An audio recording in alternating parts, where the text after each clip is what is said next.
All right, hey guys, today just a quick video on the KDMax Pro Tune. I just had it applied about 350 miles ago. This is the card for the tuner that I used in Jacksonville, Florida. You could pause the video if you want to better take a peek at what that card itself says. Anyhow, from the tuning group itself, they advertise things like increased low-end torque, better throttle response. Obviously, being an electronic throttle, it's easy to adjust that. Better shift points for those using it in four-wheel drive. It's supposed to be a lot more usable in four low. If I understand correctly, now talk with your tuner to make sure you're fact checking everything I say. But previous editions of the tune had maybe a little bit too much of a touchy throttle in four low for some people to find desirable.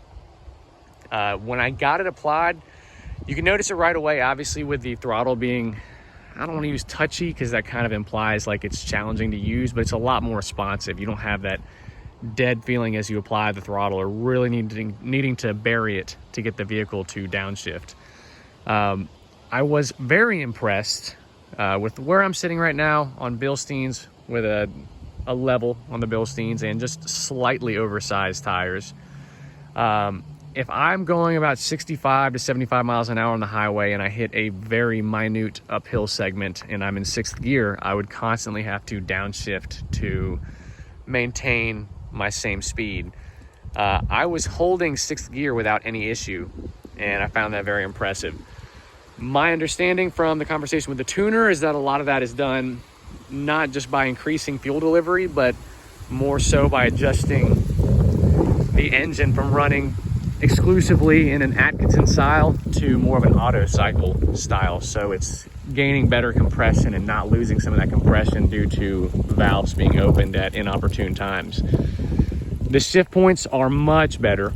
You'll notice usually when you're accelerating, you go through first, into second, into third, usually not a problem, and it would kind of dump you into fourth. So you'd have to manipulate the throttle to not have that kind of dreaded loss when you dump all of a sudden down to like 1100 RPMs.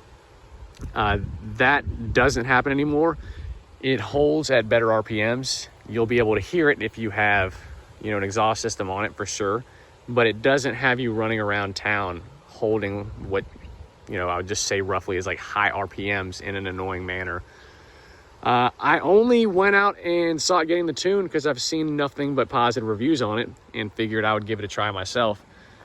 After having a relatively short amount of time on it, like I said, about 350 miles, I am very much, a proponent of it now. I have been converted. I'm not saying everybody has to run out and get it, but if you are looking for something to add to your truck to give you a little boost in performance, then I would definitely not shy away from getting a KDMax tune, especially now that the Pro is out. I happened to be contacting my tuner at the time that the Pro was dropping. So luckily, outside of the tuning group itself, I was one of the first end users, consumers, to end up with it. Again, very pleased. I'll do a couple videos of just driving with it. Again, this is something that you're not going to see so much from a video perspective, but you will be able to experience, dramatically on your own vehicle. It definitely, I would be remiss, rather, if I didn't mention that KDMax does have multiple users and posts out available on the internet of people getting their vehicle tuned and seeing pretty dramatic increases in horsepower, like something to the tune of 20 to 30.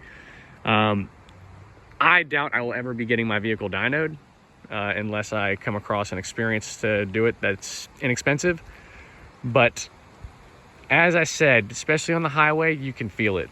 Around town, you can feel it. You get up to speed nice and quick, and the change in mileage has been negligible, if even existent. Obviously, it sounds counterintuitive to say an increase in horsepower or an increase in power period without an increase in fuel consumption. But like I said, if it is there, it's negligible. And now I'll get into a couple quick videos.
little windy, but there were a couple clips of getting up to speed, going onto the highway, doing that 40 roll.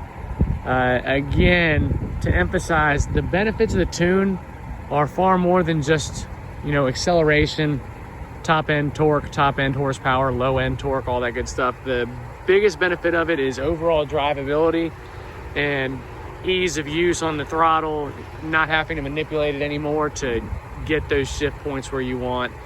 It's just a general quality of life improvement for the vehicle. But nonetheless, hope you enjoyed it. And that's it, KDMax Pro Tune. I really did intend on ending the video there, but one more quick thing. The original setup for the Tacoma, if you just press the blinker and do not engage the ratcheting mechanism, is 3 clicks. My tuner was able to set it up so that there are 5 now, which is nice. Not a big deal, but still awesome. And he took away the seatbelt chime. So at no time, if the seatbelt is removed, does it chime. I'm not sure if your tuner will be able to do those things, but that was one thing I also did not want to leave out.